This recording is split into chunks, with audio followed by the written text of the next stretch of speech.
compromise. உங்க சைடுலயும் எங்க சைடுலயும். It's a GT promise. GT Holidays, South India's #1 travel brand.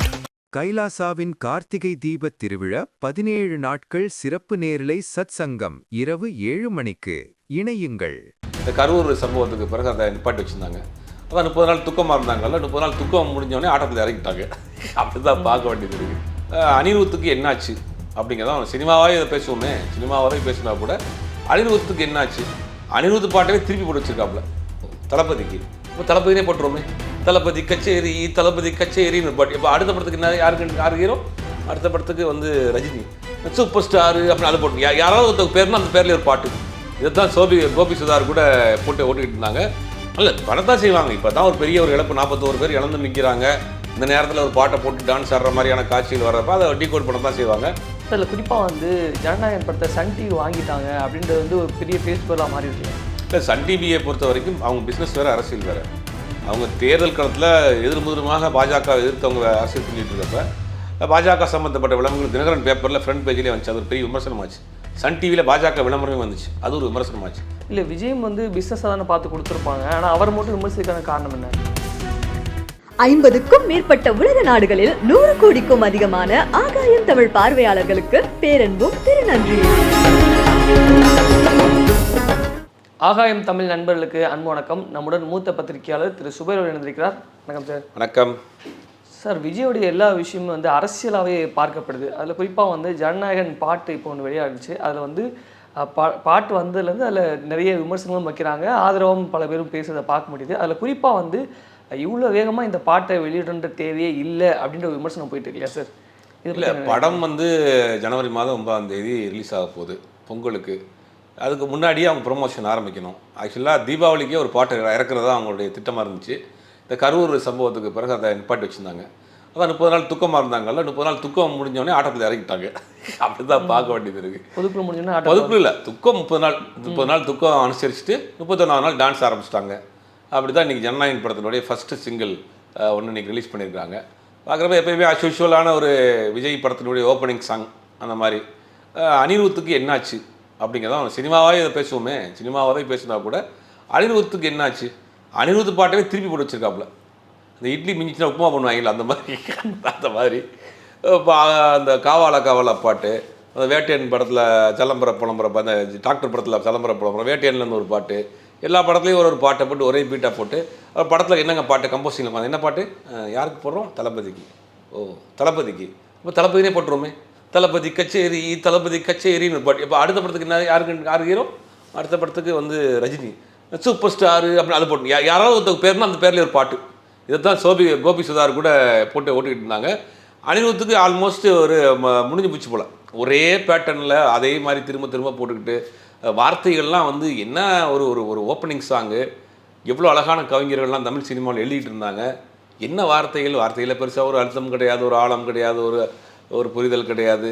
அறிவு நல்லா எழுதக்கூடிய ஆள் தான். அறிவு நல்லா 3 பேர் போட்டிருக்காங்க, பாடல்னு சொல்லி 3 பேர் போட்டிருக்காங்க. இல்லை, அறிவு தான் லிரிக்ஸ்னு போட்டிருக்காங்க. அப்படியா? இங்கே 3 பேர் வந்த மாதிரி இருந்தது. பட் அறிவு பாடுனது 3 பேர் நினைக்கிறேன். பாடல் 3 பேராக இருக்கலாம். ஆமாம், பாடல் 3 பேர். அறிவு எழுதக்கூடிய நபர் தான் ஏன் இந்த படத்தில் இப்படி சொதப்பி வச்சுருக்கிறாருன்னு தெரியல. நல்லா மெசேஜ் சொல்லக்கூடியவர். ஒருவேளை அந்த டியூனுக்கு எதுவும் லிரிக் உட்காரலையா என்னன்னு தெரியல. பார்த்தா தளபதி கச்சேரி அப்படிங்கிற பேரில் ஒரு பாட்டு எல்லா பாட்டையும் மிக்ஸ் பண்ணி போட்டிருக்கிறாரு. அப்போ இடையில சிஜி வருது, இடையில இவருடைய ஆடுற போர்ஷன்லாம் கூட வருது. அதை ரிலீஸ் பண்ணியிருக்காங்க. பூஜா ஹெக்டே மற்ற மாதிரி நிறையா டான்ஸ் ஸ்கின்ஸ்லாம் போட்டு பண்ணியிருக்காங்க. அதில் பெருசாக இம்ப்ரெஸ் ஆகிற மாதிரி இல்லை, ஒரு பழைய பேட்டர்ன்லேயே உள்ள பாடல் மாதிரி தான் இருக்குது. அதில் குறிப்பாக வந்து டீகோட் பண்ண ஆரம்பிச்சிட்டாங்க. அதாவது தமிழ்நாட்டை வந்து பாலைவனம் மாதிரி காட்டுறாங்க அப்படின்னு சொல்கிறதா இருக்கட்டும். அதே போல் வந்து அந்த கரூர் ரேம்பேட் நடந்துச்சு, அது மாதிரியான காட்சிகள்லாம் இதில் சிஜியில் பண்ணி வச்சுருக்காங்க அப்படின்ற கருத்துக்கள்லாம் இப்போ பேச ஆரம்பிச்சிருக்காங்க. ஆமாம், அதில் ஒரு சிஜியில் ஒரு வேன் வருது, அந்த வேன் மேலே நின்று ஒரு செல்ஃபி எடுக்கிறாரு. நான் அதை எப்படி புரிஞ்சுக்கிறேன்னா, அவர் அரசியல் வாழ்க்கை அங்கே தான் தொடங்குச்சு. விஜயினுடைய அரசியல் வாழ்க்கை நெய்வேலியில் தான் தொடங்கியது. நெய்வேலியில் இருக்கப்போ அவர் வீட்டில் ரைடு பண்ணாங்க, சம்மந்தப்பட்ட இடங்களை ரைடு பண்ணாங்க, அவர் சம்மந்தப்பட்ட ஆட்கள் மேலே நெருக்கடி கொடுக்கப்பட்டது. அதுக்கு பிறகு தான் அவர் அரசியல் ஆசையே வந்துச்சு. அப்போ அந்த வேன் மேலே நின்று நெய்வேலியில் ஒரு செல்ஃபி ஒன்று எடுத்துருப்பார். எனக்கு தெரிஞ்சு அதை தான் சிம்பாலிக்காக காட்டுறாங்க. எனக்கு தெரிஞ்சு அந்த பிரச்சாரத்துக்கு பயன்படுத்துகிற வேணும் இல்லை. இல்லை அந்த சமயத்தில் வந்து அதில் 360ல் கூட்டமே இல்லையே, ஒரு பக்கமாக தானே கூட்டம் நின்றுச்சு. ஆனால் இதில் வந்து 360 காட்டுறாங்க இல்லையா, அப்படிங்கும்போது அது கரு தொடர்பாக அந்த வேனில் இருக்கக்கூடிய அங்கேருந்து ஆரம்பிக்குது. இப்போ இவ்வளோ க்ரௌட் இருக்குங்கிறத நம்ம அப்படி மேட்ச் பண்ணிக்கணும். Okay okay. அந்த வேனில் இல்லை வரதான் செய்வாங்க. இப்போ தான் ஒரு பெரிய ஒரு இழப்பு, 41 பேர் இழந்து நிற்கிறாங்க. இந்த நேரத்தில் ஒரு பாட்டை போட்டு டான்ஸ் ஆடுற மாதிரியான காட்சிகள் வர்றப்ப அதை டீகோட் பண்ண தான் செய்வாங்க. நான் எப்படி பார்க்குறேன் அப்படின்னா, அந்த வேன் மேலே ஏறின செல்ஃபி எடுக்கிற அந்த மாதிரியான ஒரு சிஜி வந்து இதில் நடந்தது, நெய்வேலியில் நடந்தது.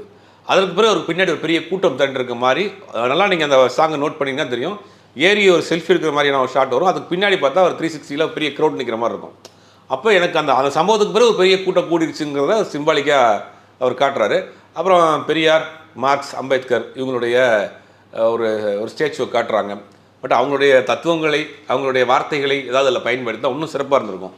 அவங்க வந்து மூட நம்பிக்கைக்கு எதிராக பெரியார் பேசிக்கிட்டே இருக்கிறாரு, சொல்லி எவ்வளோ விஷயங்கள் சொல்லியிருக்காரு. ஜாதிக்கு எதிர்ப்பான வார்த்தைகள் அவர் ஜாதிக்கு எதிர்ப்புங்கிறது வார்த்தையாக சொல்லியிருக்காரு. நீங்கள் இவர் என்ன செயல்பாட்டில் காமிச்சிருக்காரு? எந்த படத்துலையாவது ஜாதிக்கு எதிர்ப்பான விஷயங்களை தொடர்ந்து பேசியிருக்கிறாரா? இல்லை அரசியல் படத்தை விட்டுருங்க, அரசியல் கட்சி ஆரம்பித்த பிறகு பெரியார் பேசிய வார்த்தையை ஒரு வார்த்தையாவது கோட் பண்ணி ஏதாவது பல மேடைகளில் பேசியிருப்பாரா?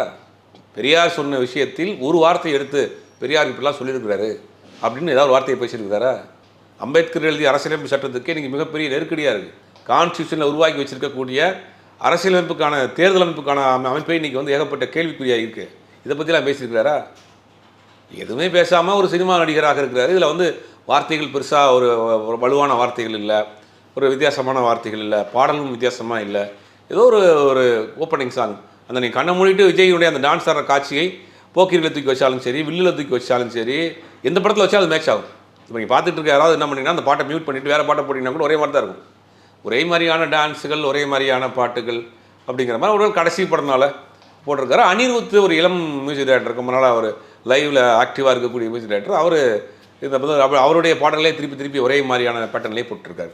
அது தமிழ்நாட்டை பாலைவனமாக காட்டுறாங்க அப்படின்றத நீங்கள் எப்படி பார்க்குறீங்க? தமிழ்நாட்டை பாலைவனம்னா அவர் பாலைவனமாக இருக்குது, நான் வந்த பிறகு தான் அதை வந்து சோலைவனமாக மாற்றுறேன், என் கையில் தான் எல்லாமே இருக்குது, மாதம் ஒரு நாள் தான் வீட்டை விட்டு வெளியே வருவேன், அந்த நான் வந்து தமிழ்நாட்டை மாற்றிடுவேன் அப்படின்னு அவர் ஒரு நம்பிக்கை.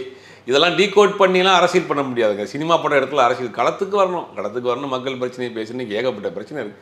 இந்த எஸ்ஐஆர்னு ஒரு பிரச்சனை இன்றைக்கி வந்து பெரிய அளவில் மக்கள் கொந்தளிச்சு போய் என்ன செய்கிறதுன்னு தெரியாமல் இருக்கிறாங்க. வாரத்துக்கு முன்னாடி வீட்டுக்கு வர்றாங்க, ஒரு ஃபார்மை கொடுக்குறாங்க, லெஃப்ட் சைடில் ஃபுல்லாக பண்ணணும், ரைட் சைடில் ஃபுல்லாக பண்ணணும், 2002 நீ யாருக்கு ஓட்டு போட்டோம், சொந்தக்கார பேர் என்ன, அதை என்ன இது என்னன்னு கேட்குறான். கடைசி இதெல்லாம் ஃபுல் பண்ணி கொடுத்தா அவன் கடைசியில் நீ வாக்காளராக இல்லையான்னு அவன் தீர்மானிப்பான். மக்கள் பாதி பேருக்கு இது என்னன்னே தெரியாமல் இருக்கிறாங்க, ஒன்றும் புரியாமல் இருக்கிறாங்க. இந்த மாதிரியான பிரச்சனையெல்லாம் போயிட்டுருக்கு நாட்டில். இப்போ யார் ஆட்சி அதிகாரத்துக்கு வராங்க ரெண்டாவது விஷயம், ஓட்டு போடுறதுக்கு முடியுமாங்கிற மாதிரி இன்றைக்கி ஒரு பெரிய ஒரு பிரச்சனை போயிட்டுருக்கு, குழப்பமாக போயிட்டுருக்கு. இதை பற்றியில் அதான் பேசியிருக்காரா? சரி, குறைந்தபட்சம் கிராமங்களில் போய் இந்த மாதிரி வாக்காளர் முகாம் வர இடத்துறப்ப அங்கே இருக்கக்கூடிய அவங்க இளைஞர்கள் அமைச்சு அங்கே இருக்கக்கூடிய கிராமத்து மக்களுக்கு உதவி பண்ணுங்கடா சொல்லியிருக்கிறாரா? எல்லா கட்சியும் நீங்கள் களத்தில் நிற்கிது. எல்லா கட்சியும் திமுக தான் நிற்கிது, அதிமுக பெருசாக வரல.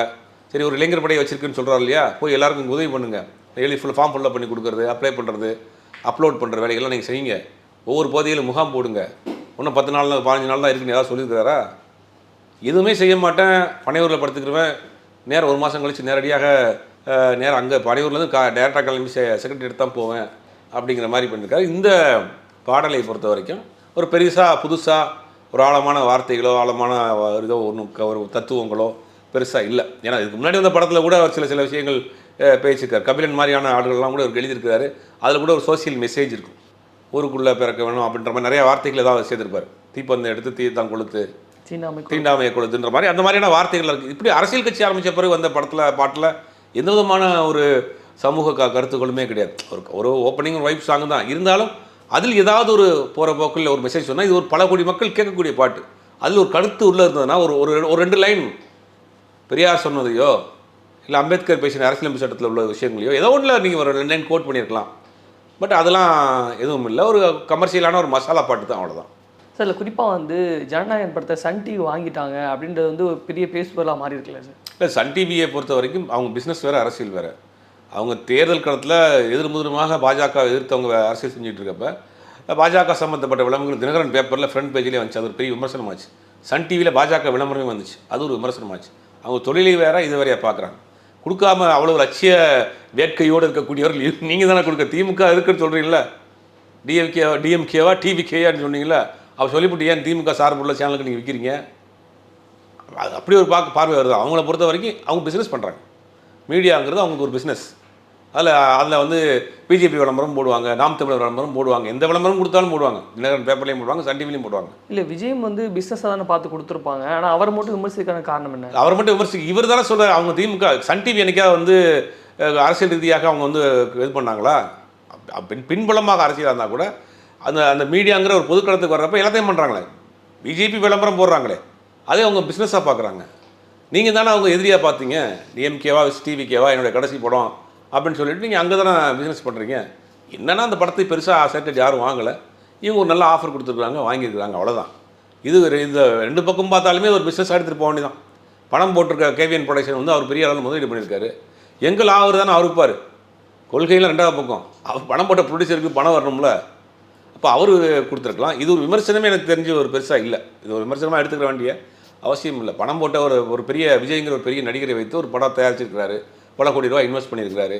அவருக்கு போட்ட காசை எடுக்கணும், யார் நல்ல வேலை கேட்குறாங்களோ அங்கே கொடுக்க போகிறாரு. இது ஒரு வர்த்தகம், ஒரு பிஸ்னஸ், அவ்வளோதான்.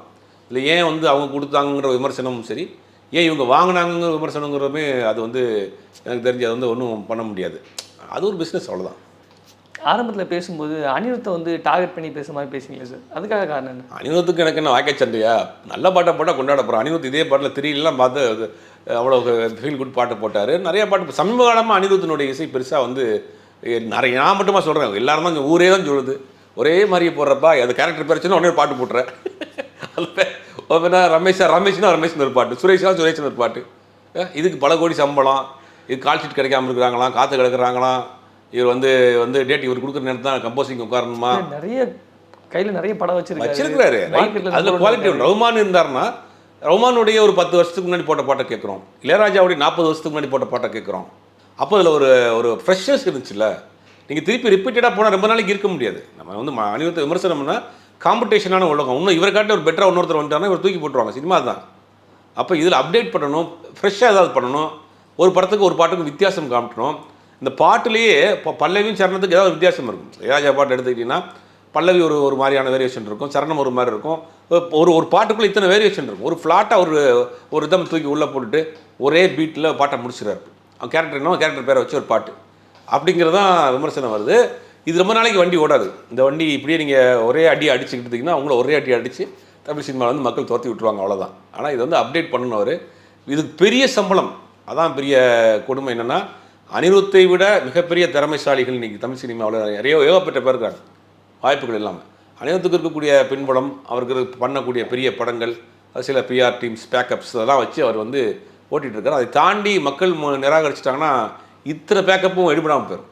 வரக்கூடிய காலங்களில் அதை சரி செய்வார். அடுத்தடுத்த அப்டேட், அடுத்த சாங்லாம் எப்படி பண்ண போகிறாருன்னு தெரில. என்னன்னு தெரியல. வர சமீப காலமாக விஜய்க்கு சாங் செட் ஆக மாட்டேங்குது. கோட்லேயும் பெருசாக இல்லை, அதுவும் விமர்சனமாச்சு.